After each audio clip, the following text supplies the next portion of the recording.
तुमने Marvel cinematic universe की latest movie black window तो देखी होगी। उसमें एक विलन होता है जनरल ड्रेकॉव, जो लड़कियों का माइंड कंट्रोल करके उन्हें किडनैप करता है, देन उन्हें डेडली वेपन में कन्वर्ट कर देता है एंड खुद को उन लड़कियों से प्रोटेक्ट करने के लिए उन गर्ल्स के ब्रेन में केमिकल मैनिपुलेशन किया गया है। सो अगर गर्ल्स जनरल ड्रेकॉव को स्मेल कर सकती हैं तो वो उसे हर्ट नहीं कर सकती एंड इसके लिए जनरल ड्रेकॉव ने अपने अराउंड एक फोर्स फील्ड क्रिएट कर रखी है with the help of pheromones.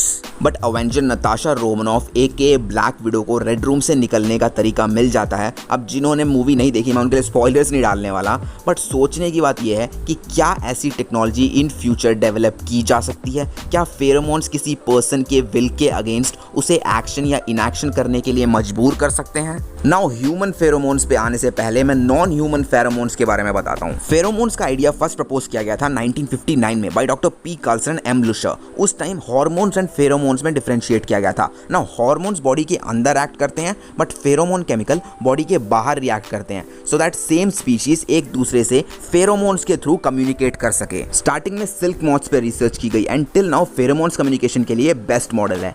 Female silk moth एक केमिकल एक्सक्रीट करती है कॉल्ड बॉम्बिकोल, जो दूर दूर तक एक अट्रैक्टेंट की तरह काम करते हैं। सो इस रिसर्च में 3,13,000 फीमेल सिल्क मॉथ में से बॉम्बिकोल एक्सट्रैक्ट किए गए एंड निकालने के बाद मिला अराउंड 5.3 मिलीग्राम बॉम्बिकोल। एंड बॉम्बिकोल जब हवा में होता है तो मेल सिल्क मॉथ इस केमिकल को अपने एंटीना पे डिटेक्ट करके रिस्पॉन्ड कर सकते हैं एंड रिसर्च में ये भी पता चला कि मेल सिल्क मॉथ अपने एंटीना पे एक सिंगल बॉम्बिकोल के मॉलिक्यूल तक को हवा में डिटेक्ट कर सकते हैं। काफी पावरफुल केमिकल है ना। बट इससे ये कंक्लूजन नहीं निकलता कि मेल सिल्क मॉथ्स के बिहेवियर को बॉम्बिकोल से कंट्रोल किया गया, वो एक सिग्नल पे रिस्पॉन्ड कर रहे थे। बट टोक्यो यूनिवर्सिटी में एक और रिसर्च की गई जिसमें मेल सिल्क मॉथ्स के फेरोमोन रिसेप्टर्स को मॉडिफाई करके डायमंड बैक मॉथ के रिसेप्टर्स से सिमिलर किया गया। जब इन मेल्स को डायमंड बैक मोथ के फेरोमोन्स पे एक्सपोज किया गया, उन्होंने उसी तरह रिएक्ट किया जैसे उन्होंने बॉम्बिकोल पे रिएक्ट किया था। इससे काफी चीजें क्लियर होती हैं। मेल सिल्क मॉथ्स एक केमिकल मैनिपुलेशन पे रिस्पॉन्ड कर रहे हैं एंड उनके बिहेवियर को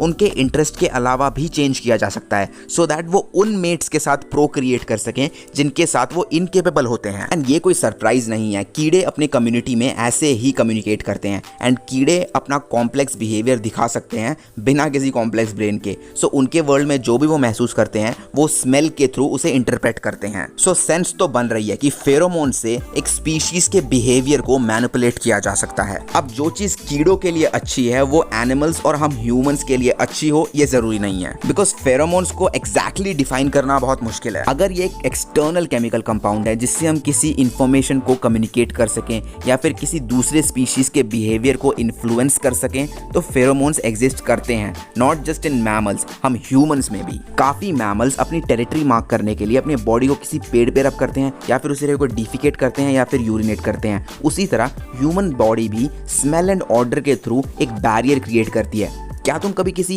बीमार आदमी के पास गए और उसे स्मेल कर पाए हो? लुक, प्रॉब्लम यह है कि साइंटिफिक कम्युनिटी में काफी डिबेट है कि फेरोमोन्स ह्यूमंस में एग्जिस्ट करते भी हैं या नहीं। जो हमें कीड़ों में नजर आता है वो एक स्पेसिफिक केमिकल कॉम्पाउंड है, स्पेसिफिक मॉलिक्यूल है जो एक स्पीशीज में पर्टिकुलर बिहेवियर डेवलप करता है। उस कॉम्पाउंड को हम डिफाइन कर सकते हैं और behaviour individual to individual consistent होता है। और अगर ऐसा कोई रिलेशन ह्यूमंस में एग्जिस्ट भी करता है तो अभी तक हम उसे फाइंड आउट नहीं कर पाए हैं। एक पर्टिकुलर सेंट की डिजायर जो इमोशनल या फिर बिहेवियरल रिस्पॉन्सेज ड्रॉ करने में केपेबल हो वो तुम्हें गारंटीड $1 बिलियन कमा के दे सकती है या फिर तुम्हें एक सुपर विलन बना सकती है। फेरोमोन्स ह्यूमंस पे इसलिए काम नहीं करते बिकॉज वो कीड़ों पे बेटर काम करते हैं। सिल्क मॉथ जैसे कीड़े चीजें सीखने में ज्यादा बढ़िया नहीं होते। अगर वो होते तो रात को वो तुम्हारी खिड़की पे आके क्रैश नहीं कर रहे होते बिकॉज वो तुम्हारी रूम की लाइट को मून लाइट समझ के बैठे हुए हैं। कीड़ों को अपनी दुनिया को समझने के लिए फेरोमोन्स चाहिए, दैट्स वाई वो इस चीज को अडेप्ट भी कर चुके हैं और इस पर रिस्पॉन्ड भी करते हैं। ऑन दी अदर हैंड इंसान और complex animals learned behaviour and personal experience पे ज्यादा फोकस करते हैं।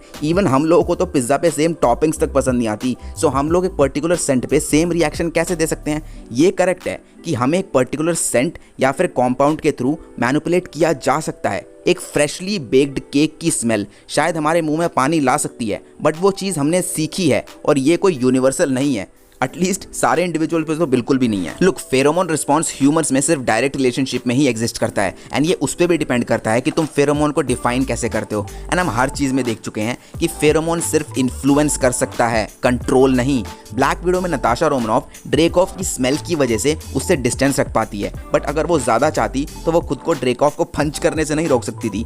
फाइनली ये बढ़िया है कि वो ब्लैक विडो है, एक सिल्क मॉथ नहीं। सो गाइस, अगर तुम्हें वीडियो अच्छी लगी हो तो मुझे कमेंट करके बताना which was the best part. And अगर तुमने अभी तक एल्गोरिदम पॉइजनस इविल पार्ट 1 नहीं देखी है तो लेफ्ट वीडियो पे क्लिक करो, और अगर डार्क साइड ऑफ यू देखना है तो राइट वीडियो पे क्लिक करो।